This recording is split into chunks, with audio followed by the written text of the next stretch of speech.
ایسا نہ ہو کہ میں گرفتار ہو جاؤں۔ موکل 3000 درہم کی تھیلی لے کر ہانی کے پاس پہنچا۔ وہ مکان کے دروازے پر بیٹھا تھا۔ موکل کی باتیں سن کر فوراً مسلم بن عقیل کے پاس لے گیا۔ مسلم بن عقیل نے خوش ہو کر وہ تھیلی لے لی اور پیغامات سن کر موکل کو رخصت کر دیا۔ موکل وہاں سے چل کر سیدھا عبید اللہ کے پاس پہنچا اور کہا کہ میں تھیلی مسلم بن عقیل کو دے آیا ہوں اور خود ان سے باتیں کی ہیں، وہ ہانی کے مکان میں موجود ہیں۔ عبید اللہ بن زیاد نے ہانی بن ہاں ایک عروہ منٹ کو ایک بلا منٹ کر پوچھا۔ تو بیسیکلی یہ عبید اللہ بن زیاد کی ایک چال تھی، اس نے ایک جاسوس چھوڑا تھا کہ وہ لوکیٹ کر سکے کہ مسلم بن عقیل کس کے مکان پر ہیں، تو انہوں مطلب یہ چیز یوز کی۔ تو ابھی عبید اللہ بن زیاد کو پتہ چل چکا ہے کہ مسلم بن عقیل جو ہے نا وہ ہانی بن عروہ کے مکان پر موجود ہے، تو بیسیکلی یہ ان کی ایک چال تھی پتہ کر سکیں۔ جی عبید اللہ بن زیاد نے عبید اللہ بن زیاد نے ہانی بن عروہ کو بلا کر پوچھا کہ مسلم کہاں ہے؟ ہانی نے لا علمی بیان کی۔ عبید اللہ نے موکل کو بلوا کر سب کے سامنے اس کا بیان سنوایا۔ ہانی شرمندہ ہو کر کہنے لگا کہ ہاں میرے پاس مسلم بن عقیل پناہ گزین ہیں، لیکن میں اپنی یہ بے عزتی برداشت نہیں کر سکتا کہ اب ان کو آپ کے سپرد کر دوں۔ عبید اللہ نے ہانی کو وہیں گرفتار کر لیا۔ شہر میں یہ خبر مشہور ہوئی کہ ہانی کو عبید اللہ نے قتل کر دیا ہے۔ ہانی بن عروہ کے گھر کی عورتیں سن کر رونے لگی۔ مسلم بن عقیل نے جب یہ صورت دیکھی تو وہ ضبط نہ کر سکے اور فوراً شمشیر بدست ہانی کے گھر سے نکل کر ان لوگوں کو آواز دی جنہوں نے مسلم کے ہاتھ پر بیعت کی تھی۔ 18,000 میں صرف 4,000 آدمی ان کے گرد جمع ہوئے۔ مسلم باقیوں کو بھی بلایا، لیکن ہر ایک نے جواب دیا کہ ہم سے تو یہ بیعت کے وقت اقرار لیا گیا ہے کہ جب تک حسین رضی اللہ عنہ نہ آ جائیں کسی سے جنگ نہ کریں، ان کے آنے تک آپ کو بھی صبر کرنا چاہیے۔ مسلم بن عقیل چونکہ اب باہر آ چکے تھے لہٰذا دوبارہ نہیں چھپ سکتے تھے۔ انہیں 4,000 آدمیوں کو لے کر مسلم بن عقیل نے عبید اللہ بن زیاد کا محاصرہ کیا۔ اس وقت عبید اللہ دارالامارہ میں 30,000 آدمیوں کے ساتھ تھا۔ چھتوں پر چڑھ کر محاصرین پر تیروں کی بارش شروع کی۔ مسلم کے ہمراہیوں کو ان کے رشتہ داروں اور دوستوں نے آ کر سمجھانا شروع کیا کہ اپنے آپ کو کیوں ہلاکت میں ڈالتے ہو۔ غرض رفتہ رفتہ سب جدا ہو گئے اور مسلم بن عقیل کے ساتھ صرف 30-40 آدمی رہ گئے۔ مسلم بن عقیل اور ہانی کا قتل۔ اس حالت میں مسلم بن عقیل وہاں سے بھاگے اور اہل کوفہ میں سے کسی شخص کے گھر میں پناہ گزین ہوئے۔ عبید اللہ بن زیاد نے عمرو بن جریر مخرومی کو ان کی گرفتاری کے لیے بھیجا۔ مسلم بن عقیل نے کوئی مفر نہ دیکھ کر تلوار کھینچی، لیکن عمرو بن جریر نے کہا کہ آپ اپنی جان ناحق کیوں ضائع کرتے ہیں؟ آپ اپنے آپ کو میرے سپرد کر دیں، میں اپنی ذمہ داری پر آپ کو امیر عبید اللہ بن زیاد کے پاس لے چلتا ہوں اور وعدہ کرتا ہوں کہ اس سے آپ کی جان بخشی کرا دوں گا۔ مسلم بن عقیل نے تلوار ہاتھ سے رکھ کر اپنا ہاتھ اس کے ہاتھ میں دے دیا۔ وہ مسلم کو عبید اللہ کے پاس لے گیا۔ عبید اللہ نے مسلم کو بھی اسی کمرے میں قید کر دیا جس میں ہانی بن عروہ پہلے سے قید تھے۔ اگلے روز بیعت کرنے والوں میں سے 10,000 آدمی جمع ہوئے اور عبید اللہ بن زیاد کے مکان کو جا کر گھیر لیا اور مسلم اور ہانی دونوں کی رہائی کا مطالبہ کیا کہ اگر رضامندی سے دونوں کو رہا کر دو تو بہت اچھا ہے، نہیں تو ہم زبردستی چھین کر لے جائیں گے۔ عبید اللہ بن زیاد نے اپنے آدمی کو حکم دیا کہ چھت پر لے جا کر مسلم اور ہانی دونوں کو ان لوگوں کے سامنے قتل کر دو۔ چونکہ دونوں کو قتل کر دیا گیا، یہ دیکھ کر سب کے سب منتشر ہو گئے، گویا وہ ان دونوں کو قتل ہی کرانے آئے تھے۔ عبید اللہ نے حکم دیا کہ محل کا دروازہ کھول دیں، ان دونوں کے جسموں کو دار پر لٹکا دیں اور سروں کو یزید کے پاس دمشق میں لے جائیں۔ یزید نے عبید اللہ کو لکھا، حسین رضی اللہ تعالیٰ عنہ مکہ سے روانہ ہو چکے ہیں اور بہت جلد کوفہ پہنچنے والے ہیں۔ تم اچھی طرح اپنی حفاظت کرو اور فوجیں متعین کر دو کہ وہ حسین رضی اللہ عنہ کو پہلے ہی راستہ میں روکتے ہیں اور کوفہ تک نہ پہنچنے دیں۔ حسین ہاں رضی اللہ عنہ کی مکہ سے روانگی۔ یہاں پر جب مسلم بن عقیل کو انہوں نے قتل کر دیا تو عبید اللہ بن زیاد نے نا کوفہ کے جتنے بھی راستے تھے بند کر دیے کہ نہ باہر سے کوفہ کے اندر کوئی آ سکتا تھا، نہ اندر سے کوفہ کے باہر کوئی جا سکتا تھا، جس کی وجہ سے نا ایک کمیونیکیشن گیپ بن گیا حضرت حسین کے درمیان اور کوفہ والوں کے درمیان۔ حسین رضی اللہ تعالیٰ یہ سمجھ رہے ہیں کہ مسلم بن عقیل وہاں پر ہیں، 12 سے 18,000 لوگ میرے ہاتھ پر بیعت لیے ہوئے ہیں اور وہ اسی اعتماد میں مکہ سے آ رہے تھے۔ لیکن ایکچول میں کیا ہوا تھا؟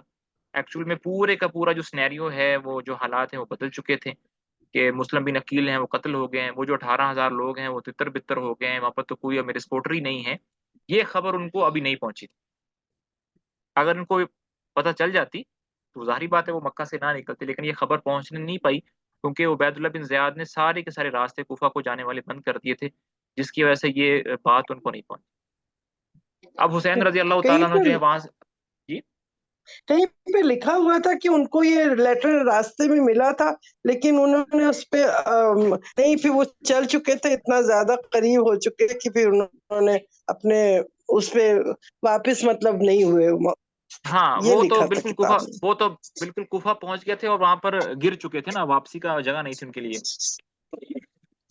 اچھا ہاں وہ بالکل یعنی کہ صحیح۔ جیسے کہتے ہیں نا تیر کمان سے نکل چکا تھا تب تو۔